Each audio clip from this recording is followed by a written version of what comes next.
Welcome to our channel. Today Bible verse in Tamil.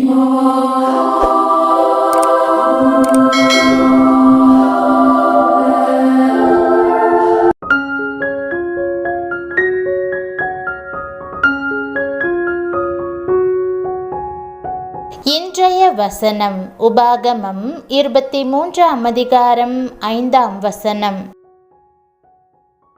கிறிஸ்துவுக்குள் பிரியமானவர்களே, நம்முடைய ஆண்டவரும் இரட்சகருமான இயேசு கிறிஸ்துவின் வல்லமையுள்ள நாமத்தில் உங்களை வாழ்த்துகிறேன்.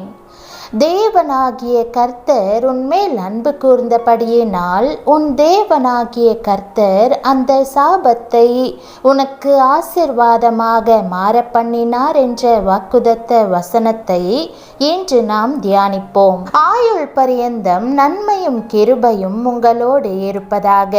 நீங்கள் பரிபூரணமாய் வாழ்ந்திருக்க வேண்டும் என்று ஆண்டவர் விரும்புகிறார். நீங்கள் சவால்களை எதிர்கொள்ள நேரிடலாம். உங்களுக்கு தீங்கு செய்யும்படி அசுத்த ஆவிகள் கிரியை செய்யலாம். பண கஷ்டங்கள் ஏற்படலாம். பொல்லாத மக்கள் உங்களுக்கு எதிராய் எழும்பலாம். உலக பிரகாரமான சோதனைகள் வரலாம். ஆனாலும் இயேசுவே ஜீவனும் உயிர்த்தெழுதலுமாய் இருக்கிறார். தாம் உங்களிடம் வந்து எந்த சாவுக்கேதுவான சூழ்நிலையிலிருந்தும் உங்களை மீட்பதாக அவர் வாக்கு கொடுக்கிறார்.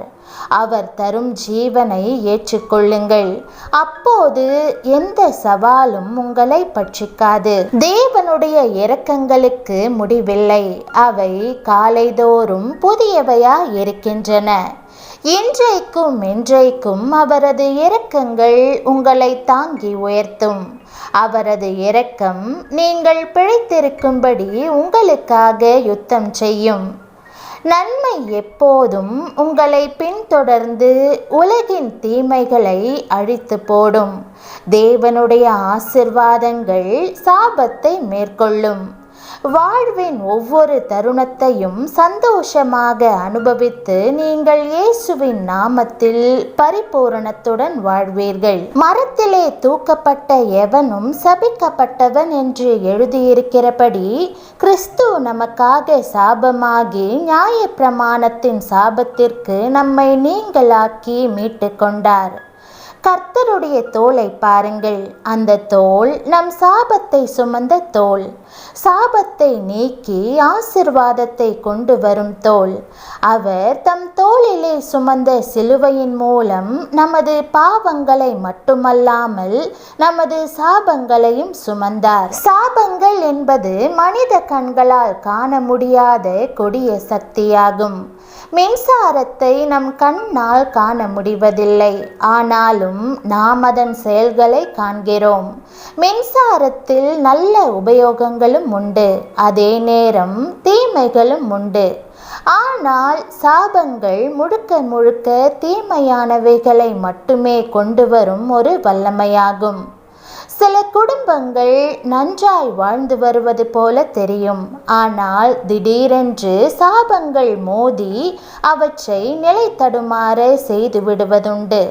சில குடும்பங்களின் சாபம் 3ஆம் 4ஆம் தலைமுறை வரைக்கும் கூட கடந்து வந்து தலைமுறையாக சேதப்படுத்தி நிர்மூலமாக்கி விடுகிறது. இயேசுவானவர் சாபத்தை 2 விதங்களிலே சிலுவையிலே சுமந்து தீர்த்தார்.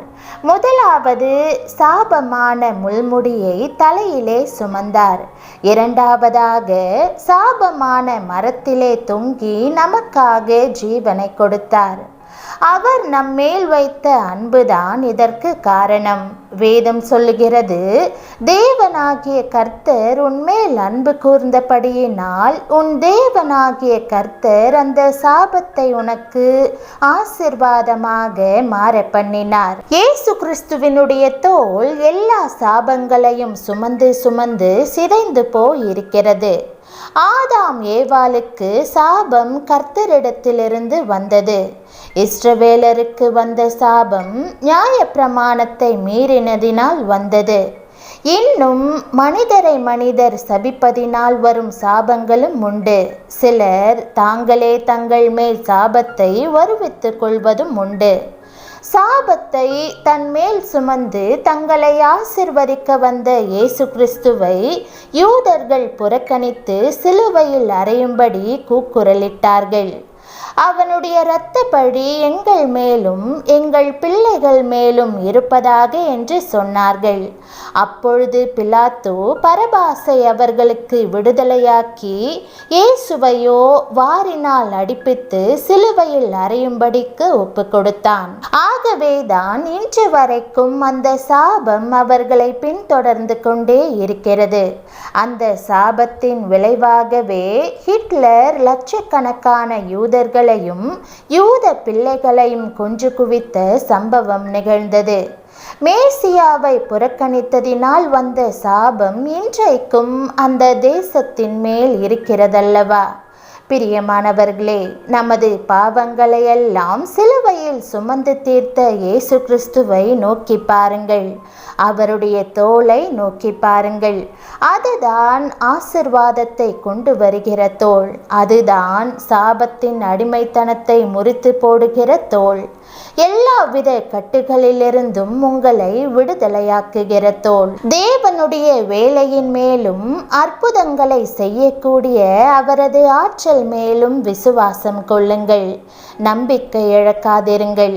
உங்களுக்காக மலைகளை பெயர்ப்பதற்கு தேவன் வல்லவராய் இருக்கிறார். பரிபூரணமான வாழ்வுக்கு தேவையான எல்லாவற்றையும் அவர் உங்களுக்கு அருளிச் செய்வார். ஆண்டவரின் இரக்கத்தை நம்புங்கள். அவரது வழிகாட்டுதலை தேடுங்கள். அப்போது நீங்கள் அற்புதங்கள் நடப்பதை காண்பீர்கள்.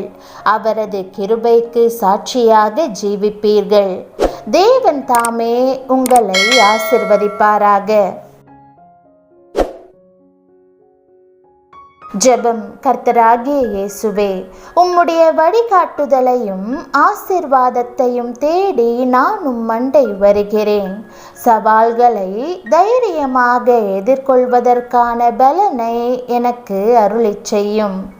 என் இருதயத்தை உம்முடைய அன்பினாலும் சமாதானத்தினாலும் நிரப்பி என் வாழ்க்கையை குறித்து நீர் வைத்திருக்கும் திட்டத்தை விசுவாசிக்க எனக்கு உதவும்.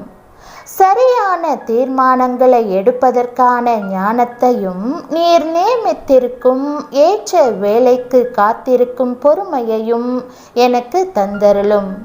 என்னுடைய தேவைகளை அருளிச் செய்து தீமையினின்று என்னை பாதுகாத்து கொள்ளும். உம்முடைய வெளிச்சம் என் மீது பிரகாசித்து அனுதினமும் என்னை வழி நடத்துவதாக.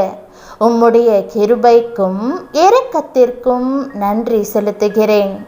எத்தனை வல்லமையுள்ளவராய் மகிமையுள்ளவராய் நீர் உயிரோடு இருக்கிறீர். யார் எனக்கு எதிராக சாபமிட்டாலும் எனக்கு பயமில்லை. ஏனென்றால் நீர் சாபத்தை ஆசிர்வாதமாக்குகிற வல்லமை நிறைந்த தெய்வம் என்று அறிந்து கொண்டேன். உமக்கு நன்றி.